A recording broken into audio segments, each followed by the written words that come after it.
네, 안녕하세요. 저는 클라우드브릭 CEO를 맡고 있는 정태준입니다. 오늘은 저희 서비스의 디도스 방어 서비스인 ADDoS라고 하는 어드밴스드 디도스 프로텍션의 약자인데요. ADDoS 서비스의 공격 방어 사례를 공유하려고 합니다. 먼저 저희 클라우드브릭 ADDoS 서비스에 대해서 공유를 드리자면 저희 ADDoS 서비스는 전 세계에 저희가 구축해둔 50여 개의 엣지 네트워크를 통해서 별도의 장비 구축 없이 DNS 변경만으로 간단하게 DNS를 방어할 수 있는 서비스를 제공하고 있습니다. 그래서 이제 엣지를 통한 부하 분산을 통해서 최대 65TBps 부하까지 방어를 하고 있고요. 그리고 이제 네트워크나 이제 어플리케이션 레이어의 모든 전 영역에 대한 디도스 공격을 방어해주고 있습니다. 네, 이번에 제가 공유드리고자 하는 케이스는 국내 한 이제 메이저 엔터테인먼트사가 글로벌을 대상으로 K-팝 온라인 콘서트를 열었는데요. 새해를 맞이해서 이제 6시간짜리 콘서트로 진행이 되었습니다. 근데 이제 이게 매년 해오는 행사인데 매년 디도스 공격을 받고 있었고 이 콘서트를 보기 위해서 100만 명 이상의 전 세계 유저들이 접속을 하는 서비스였기 때문에 디도스에 대한 보호 필요성을 느껴서 저희의 서비스를 적용하게 되었습니다. 먼저 구체적인 사례를 살펴보기 전에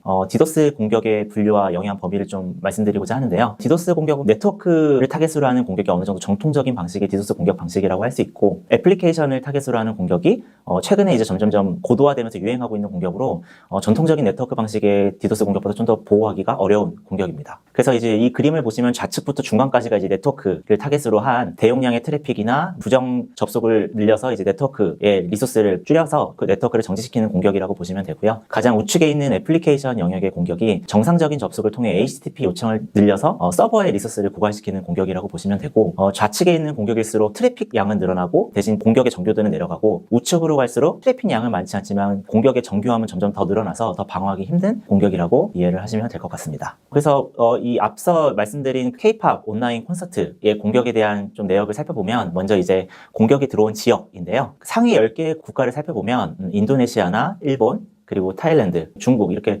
아무래도 K-팝의 인기가 많은 동남아 쪽에서의 공격이 많은 것을 알 수가 있습니다. 다음으로는 이제 네트워크를 타겟으로 한 공격의 사례를 살펴보려고 하는데요. 보시면은 이제 1시 정도부터 콘서트가 시작이 됐는데 1시부터 이제 급격하게 트래픽이 치솟는 거를 확인할 수 있습니다. 그래서 전체적인 누적 트래픽으로 봤을 때는 저희가 엣지에서 감당한 그 트래픽 누적 트래픽이 6.6TB 정도가 되었었고요. 그리고 고객의 저희 엣지에서 이제 통과한 정상적인 고객 웹서버로 도달한 누적 트래픽이 210GB 정도 됐었습니다. 그리고 이제 누적 트래픽이 왼쪽의 그래프이고 오른쪽은 피크 트래픽의 데이터를 의미하는데요. 이 피크 트래픽 같은 경우에도 1시 반 정도에 저희 엣지가 이제 부하 분산을 통해서 처리한 가장 많은 피크 트래픽이 5GBps의 트래픽이었고요. 이렇게 대량의 트래픽으로 공격을 하게 되면 이제 네트워크에 부하가 걸리게 되니까 서비스가 이제 제대로 안 되거나 지연이 걸리거나 하는 문제가 발생하게 되는데요. 이제 저희는 엣지 네트워크를 통해서 이러한 부하를 분산시켜서 실제 웹서버로 전달되는 정상 트래픽은 확연히 낮춰서 콘서트의 서비스에 이제 문제가 없이 고품질의 서비스 제공을 유지할 수 있었습니다. 네, 마지막으로는 이제 어플리케이션을 타겟으로 한 공격에 대한 데이터인데요.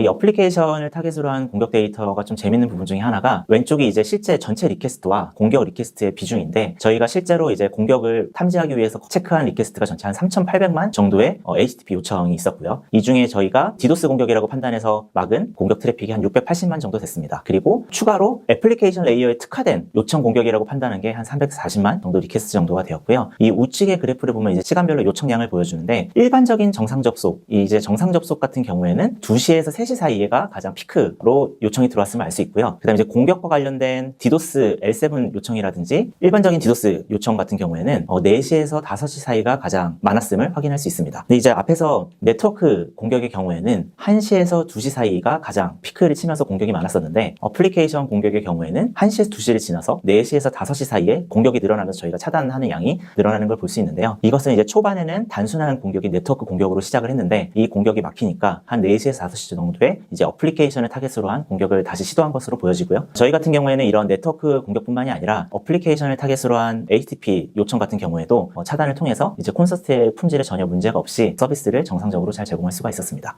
특히나 이런 그 정상적인 HTTP 요청을 커넥션을 늘리는 애플리케이션 영역의 디도스 공격의 경우에 전통적인 디도스 방어 서비스들이 보통 CDN 기반의 서비스들이 많은데 이 서비스들이 잘 막지 못하는 분류에 속합니다. 근데 이제 이런 어플리케이션 디도스 같은 경우에도 저희 클라우드브릭 ADDoS는 엣지 간의 이제 평판 분석 공유를 통해서 자동화된 공격 탐지 서비스를 제공하고요. 이제 큰 문제 없이 서비스를 잘 제공하게 할 수 있었습니다. 저희 클라우드브릭 같은 경우에는 이번에 이제 2022년도에 사이버 엑셀런스 어워드에서 총 8개 부문에서 수상을 하였고 이 중에 4개 부문에서는 골드 수상을 하였는데요. 지금 앞에서 공유드린 이런 콘서트, 온라인 콘서트 사례 말고도 일본에서 발생하는 랜섬 디도스 공격에 대한 방어라든지 다양한 사례의 그 디도스 공격 서비스를 제공하고 있습니다. 그래서 앞으로도 저희는 이 사이버 세계의 여러분들에게 더 안전한 사이버 세계를 제공하기 위해서 노력하도록 하겠습니다. 그럼 오늘은 여기까지 공유드리고 마치도록 하겠습니다. 감사합니다.